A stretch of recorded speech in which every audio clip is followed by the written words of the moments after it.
was like, holy cow, Bambi. How about, Did he leave his skate guards on? You got to be kidding me. Like two other three guys that played in the I know you got more money than Yeah, I was gonna say. like. Is it hockey? So we were playing here. Welcome back, everybody. Episode 24. Myself, Alec, and Kelly Harrison. Horrison. Sports reporter from KTSM. Welcome to the show. Thank you guys for having me. Thanks for coming. You and I went back and forth for a little while. Yeah. Yep. Just your crazy schedule and us trying to fit you in. And I know you were on vacation. Mm-hmm. You went back home. My family actually came out here. So they were here in El Paso. I was able to show them, where I live, where I work, and just my life, my new life here. Right. We just talked off the air. About 2.5 months you've been here? Yep. Yeah. So far, so good? Yeah, it's great. We were talking again off air, and I've made plenty of moves leading up to this point, and truly this has been the most seamless move I've had. Everybody has been so kind, so welcoming, and it's been a really, really great one. And so what got you into broadcasting as a reporter, journalist? Really growing up, I was an athlete all my life, so sports has been a part of my life for as long as I can remember. I'm a Giants fan, so I remember going to a game. I was about 10 years old, and I already knew I was kind of addicted to that environment, just walking in, the crowd, just the pure adrenaline rush that you get when you walk into a stadium. I knew that if I could stay in that for the rest of my life, doing work in it, I would be happy. Right. They always say, if you do what you love, you don't work a day in your life. So I remember looking down, seeing this lady on the field, and I tapped my dad on the shoulder, and I was like, hey, what is she doing? And I've always been super nosy, asking questions, as journalists do. And then I kind of married the two, and he told me she was a sports reporter, and the rest is history, and I've been chasing it ever since. That's really cool. Awesome. So your last stint here in El Paso, 2.5 months ago, right when we were in the playoffs. Mm-hmm. And that's kind of when I first met you. You were covering the Rhinos, which is awesome because we don't get a lot of coverage in the media. And you guys, KTSM, and you and Sam and everybody down there was huge on covering us. Yeah. And it was a lot. I know you got to meet Joe. Mm-hmm. Sure and Sleepy Joe. Yes, Joe. He's a character. Is that his nickname? Yeah, is that on the podcast at least? Oh, Sleepy Joe, because he probably yawns about 20 times. It's something about the lighting in here that just gets him every time. I don't know. I'll have to go back and look.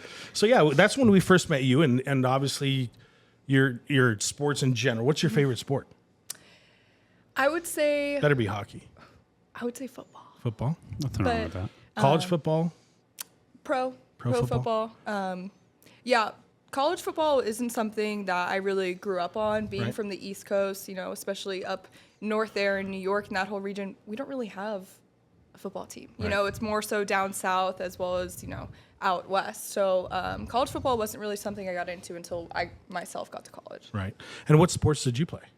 I played volleyball and lacrosse. Those were my main two. And then I played lacrosse in college as well. Good. So. And you went to U of A. Yep.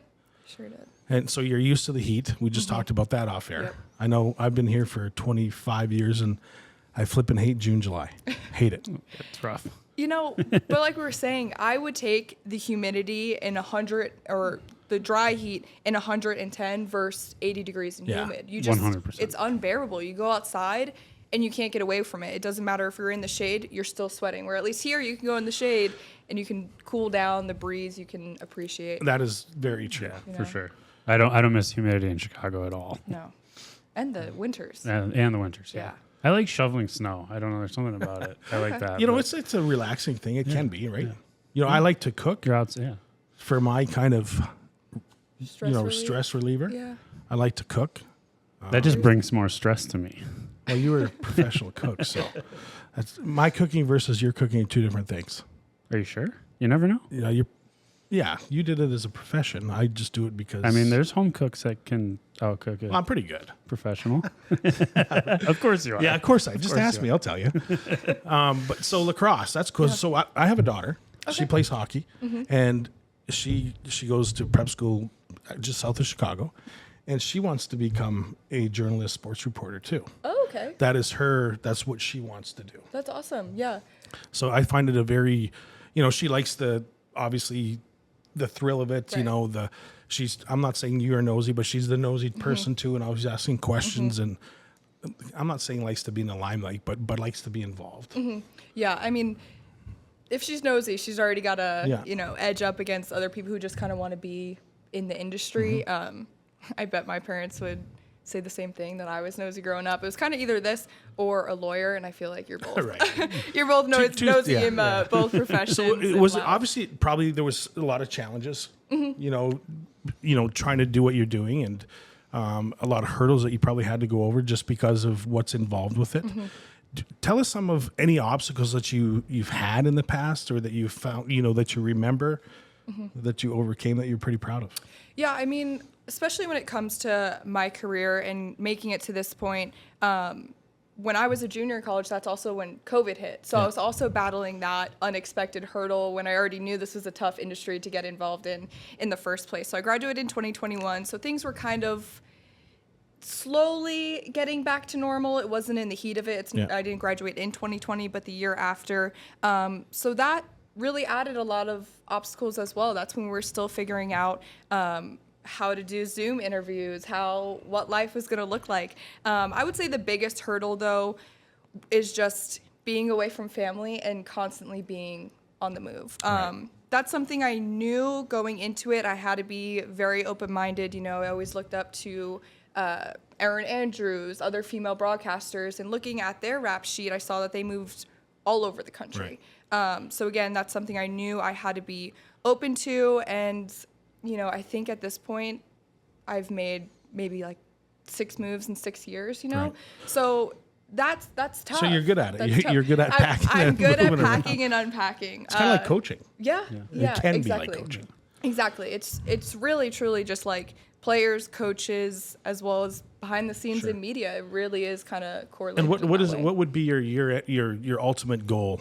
Obviously, you have one where you where you want to go. Where do you want to end up? My favorite aspect of this job is sideline reporting. So anywhere that I could be doing post-game analysis, pre-game, post-game, sideline interviews, that really would be my dream. And I don't like to box myself in and say, oh, I You only do need this. to make it to ESPN, or I need to make it here, because I don't want to define my success that way. Yep. And I already, you know, I would never imagine in a million years I was in Montana. I wouldn't even think in a million years I was here. El Paso was my first step in the state of Texas, you know. So, and I wouldn't trade it for the world. So I think keeping an open mind, but having, you know, kind of a segue and a goal is important. Obviously, yeah. You know, you don't want to keep yourself limited, or you know, cut yourself short with options. And El Paso is not a big market. You know, there's no professional team except the baseball, and that's minor league, right? So obviously, this is going to be a stepping stone for you, whether you want to say it on air or not. It is what it is, right? Let's be honest. And you know, El Paso, the media here and the local stations know that. You know, obviously that it's a small market, and you obviously want to continue to grow and move forth. Right. And, you know, when you look at other reporters who have come previously too, I mean, like you said, yes, this is a stepping stone, but it's not just somewhere you step on and move on. Right. There is so much growth opportunities here. Truly, there's so many great people who have come before me, made bigger jumps to bigger markets. And so I know that no matter how it ends up, how it shakes out, I'm going to be appreciative of my time here. And I know, you know, in the short amount of time, in my 2.5 months that I've been here, I've already made really good connections, and it will be a place that I hold near and dear in my heart. And it's not just a place I'm going to move on and forget in the background. That's probably one thing, you know, in the sports world. And you know, when I say sports, we talk our terminology, hockey.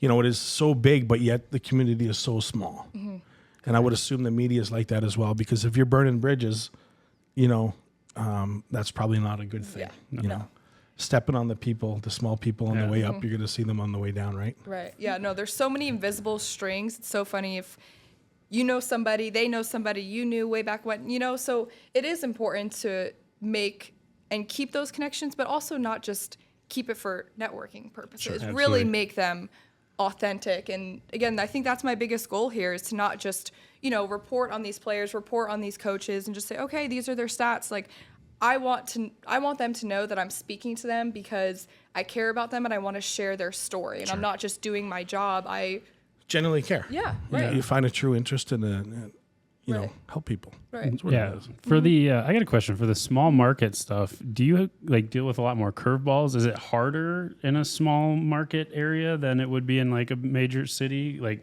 because you're trying to find different smaller, you know, pieces, or is it easier? I guess I'm kind of curious on that. It's aspect. 100% harder. I It's figured. 100% harder. And, you know, that's what's interesting is what I've found, you know, like you said, this is kind of a stepping stone market, but compared to Montana, this is a million times bigger to me and what I've dealt with. In the Where in past. Montana? I was in Missoula. Okay. Missoula, Montana. But yeah, it's way harder, you know, and because you're, like you said, you're digging a little bit deeper, trying to find things that are going on, trying to dig out stories. Whereas, you know, if you're on a national base, you can Kind of falls use on your lap. anything. Yeah. Yeah, you can use anything. You can use anything going on in the country. You can talk about NBA finals, NHL finals, whatever may be going on. There's endless opportunities and endless news that's going on in sports. But here, you have to make sure there's an El Paso tie. So Yeah. it actually is more challenging. Some people, I think, some people think it's the opposite, but it is So harder. I got a question for you. Mm-hmm. So to kind of go off what Alec just said. So obviously small market and there's only a handful of reporters per station. And when we'll use us for example. Mm-hmm. We make the playoffs. That's a big deal for us. It's fairly decent big deal for the El Pasoans. Mm-hmm. Is it like when that story comes out, is there like 3 reporters like, I want that story, and then somebody says, or Sam says, you're going? So is there competition within, or is it just however it's landed? Within our own station. Correct. It's just me and Sam. So usually it's just we'll talk back and forth. Right. He is sports director, so technically what they like to do is have him in studio Sure. and have him be on air, Yeah. and then therefore I am the reporter, so I'm the one sent to those things. And like I said, I think it works better considering I enjoy the field, and again, from talking to Sam, I don't want to speak for him fully, but from what I've understood from our conversations, he enjoys being Sure. in the studio more, producing. He was actually a producer, the overnight producer from like 3 a.m. till noon prior to becoming, or the sports reporter prior. So he really has a knack for that, where I have a knack for going out into the field. So we make a good team in that sense where things come up. We're usually always on the same page, but in other markets where, let's say, there is more competition, you do kind of have to Right. fight for your spot, and you have to pitch your side of the story, your angle, and So is that what it is? Best It's one like a Monday wins. morning roundtable, and 3 of us are trying to pitch a story to the boss and said, I should get this because it's X, Y, and Z. yeah, pretty much. So it is. Well, good. Yeah. So that's the perception I always had. Yeah.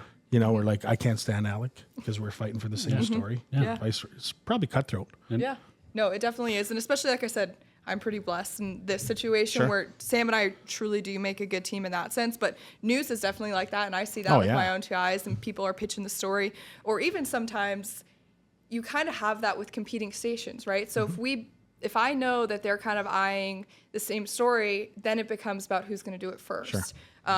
So you have it in your own station, but it's also in other competing stations where, yes, it's just such a fine line because you want to be accurate, but you also want to be first. yeah. So it's a balance. It's an interesting dynamic on, you know, the story about, you know, the bridge here, that came out, and it's like, what station's going to cover it?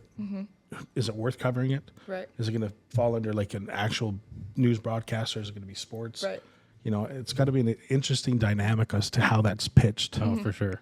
Yeah, no, it is interesting too, because I think it also depends, you know, some stations have, and this is all over, I'm not just speaking El Paso, but some stations have better relationships with other teams, Sure, yeah. maybe versus other ones out there. So that also plays into it too, where if you're heavily covering a team and it might be a little bit of a smaller story, you're still going to follow up Yeah. because you have a better relationship Sure. and you want to keep that relationship. So that's it too, where it all, you weigh it out based on your Oh yeah, relationships. no, with I don't teams and mean to players put you on and the things like spot. that. No. And say anything that you shouldn't say, but no, it's I just assumed that it would be like that. Oh, for sure.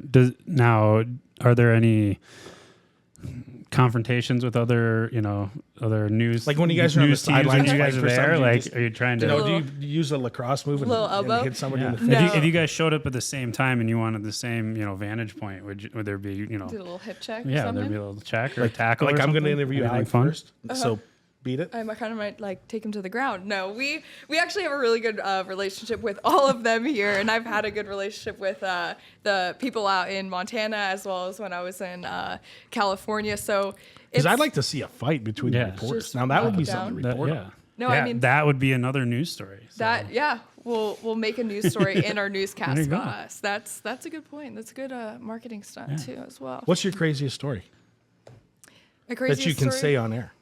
Well, it's got to be on air because you obviously was on air to become a story. that I've covered or that I've seen or witnessed? Whatever you want to share. I want to what you've been part of and what you've witnessed.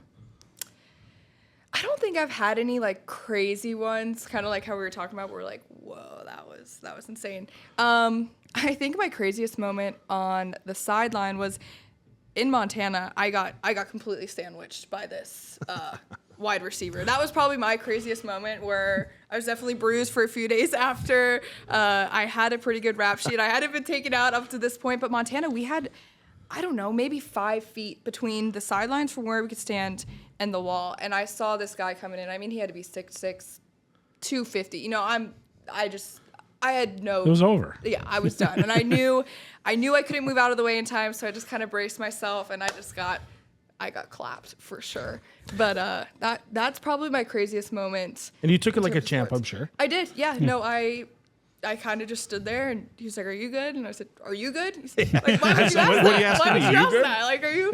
And then we kind of just nodded and went about our business, and we just went That's on funny. like nothing Love it. happened. Yeah, so that was a pretty hilarious moment on the sideline. Yeah, for there's sure. got to be. Yeah, that's probably one thing with football. You always have to be alert. Yeah. Oh, yeah. Yeah. And baseball because of the ball, I would assume. Yep. Yeah. But you're really not on the field when the game's on, except for batting practice, maybe, or Yeah. when they're warming No, up. I mean, Yeah. It's mostly just after. fly balls, like you said. You know, if they, especially in Chihuahua Stadium, if they go up on the roof, they tend to slide Yeah. down. And I've Come seen a back couple fans get hit, and that's kind of when I learned my lesson. I was like, okay, I'm gonna start. gonna keeping, watch. I'm Yeah. gonna keep an eye out. I for saw that it one from now time, and on. every time one goes up on the roof, it's straight to the sky. You just to make need sure it one doesn't come time, down. Yeah. and you'll learn your lesson. And it's always the person, obviously, that's completely clueless, who's double dipping on nachos. Or big you know what I thing mean? of And, popcorn. just has no interest of watching the game, but just is there for the food. Yeah. Yeah, no care in the I world, just the environment, the beer, whatever it may be. 100%. Yeah. And I guess that probably goes for any sport. Really, like the people that get obviously things happen, pucks go over balls, whatever. Right. Yeah. But it's usually the person that has zero clue. Oh yeah, they're just purely there for almost like an event rather than being a spectator to the sport. Well, I guess that probably baseball for me would be just going for an event because that's like watching grass grow or paint dry, man. God, Yeah. that's a long time Yeah. to watch a game. Yeah. I love going to I'm good for Chihuahua's about game. 3 or 4 Yeah. innings, and then see You guys are get some done. Beautiful snacks and then stadium. go. They do a Yeah. Oh, it's great awesome. job. I love it. But I'm good for about 4 innings, and then I'm good. It also depends on the temperature. Temperature's a If, big factor. it's decent, I can maybe stay for the whole game. But And if where it's- there's a lot of factors that go into watching a baseball game. Nothing For against sure. the Chihuahuas, just my personal yeah. opinion. Yeah. There's a lot of different things I'd like to do first. See, that's so interesting because I definitely understand that perspective where it is a slower game. I mean, I think there was a stat that my friend told me years ago, so I could be wrong, but in the 9 innings of baseball, the total amount of action is like 3 minutes, all in all. So I could understand why people That's a kind good- of, it's see? like pulling Yeah. teeth. I could be wrong, but it's something low like that where it's like, wow, Well, that explains why the different guy's double than- dipping in Right, nachos right. and Oh, yeah. not paying They have attention. nothing sure. better to do. But I don't know. In that sense, I kind of appreciate it because football is so different, basketball is so different, hockey is so Yeah. different. So, just the environment and I don't know, also from a work perspective, since it's slower, I can get way more done. Sure, yeah. While I can knock out a web article, I can think about a script or what I'm going to do later, so maybe I'm a little biased. There's there not where- like Chihuahuas do a beautiful stadium, beautiful yeah. product. They do a great job. It's just the game of baseball for In me. general. In general, it's Right. I'd rather. Yeah. Yeah. Like Ellie, my daughter, is the biggest fan, so she's all about it. But I don't know if it's the Dippin' Dots and seeing the Like, mascot. there's- I don't know. there's It a could little be bit of everything it you could can be those do. two. I don't Beautiful stadium though. know. Oh yeah, Yeah. it's Really fun. nice, man. So you mentioned Basketball. Yes. NBA championship was over last night. Yep. Celtics won. Thoughts? Honest thoughts. Honest thoughts. I cannot stand Boston fan base. So it kind of hurts, again, maybe that's kind of just the way my dad taught me growing up. We cannot stand New England. We cannot stand the Patriots. Therefore, we kind of group in the Bruins. We group in the Celtics. Anything Boston. Yeah. We just don't like them. But personally, watching Tatum, I'm glad he got a ring. I'm glad Brown got a ring. Other than that, I'm good. I wish maybe they got Honest. Don't sit there and think about what you can and should say. I mean, I just wish they got rings part of a different team, but it is what it is. I mean, they clearly deserved it. They whooped them. Yeah, so bad. Bad. And my personal opinion, Game 4, where it was reverse, it was 122-88. They did that on purpose. They wanted to win on their home court, they didn't want a sweep. They wanted a gentleman's sweep. Well, And hardest I think game they to win wanted is Game win at 4. home. Yeah, I was going to say that same thing happened with Edmonton and Florida. In the You're going to Stanley see it Cup, tonight so- because and Florida's it's going to pump it's gonna be tonight. done. Yeah. So They will pump tonight. So it's those are my thoughts. Because I heard something on, I don't know if it was a bot, like one of your newscasts or whatever, but you were talking about that. 2 players in particular. I just Yeah. couldn't remember who.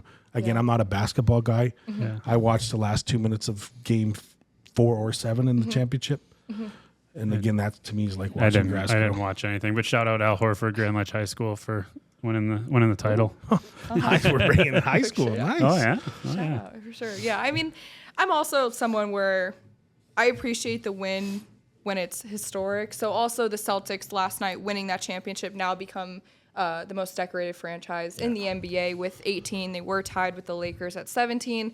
So I mean, I guess that's cool. So that good to be kind hated. of gives me Yeah. yeah. Honestly. If you're hated, you're doing something right, I guess. 100%. So if you want to say that, but Dallas also had a cool story. I don't really think anyone expected them to do well. Luke was only 25, so he has time. Is he only Kyrie, 25? he's Yeah. 25. Wow. Yeah. So he's got a while. So again, I wanted him to win when he was young, but he'll get a win, ring at yeah. some point. So He'll at the end of his contract, if Dallas isn't in the hunt, he'll go somewhere, just like they all do. yeah. It's part of it. It's be business, good. right? But I appreciate you coming on. We're going to keep Yeah. this short. Appreciate you coming on. Finally, get you here, and course. our Thank you season for will having start me. up and again end of August, September. So I hope to see you around here. You and Absolutely. Sam down here again. Yeah. You guys have been awesome in our coverage, and we certainly appreciate that. Of Absolutely. course. Fun fact, you guys are the first hockey team I've ever covered. This Really? is my first hockey games I've ever Awesome. covered. It was in Love your it. guys' postseason, and you guys There have we go. made great environment. Talking to Joe has been great. Talking to you guys has been great. So I appreciate you guys. Well, we certainly appreciate you. Absolutely. Best of luck in your you. stint Yeah, in El thank you. Paso for as long as that is. And, we got a good one here, guys. Thank you. Thanks for coming out. Thank you. Thanks. Thank you for watching this week's episode. I hope you enjoyed the show. Please remember to like and follow. And remember, take care, comb your hair, and keep the stick on the ice.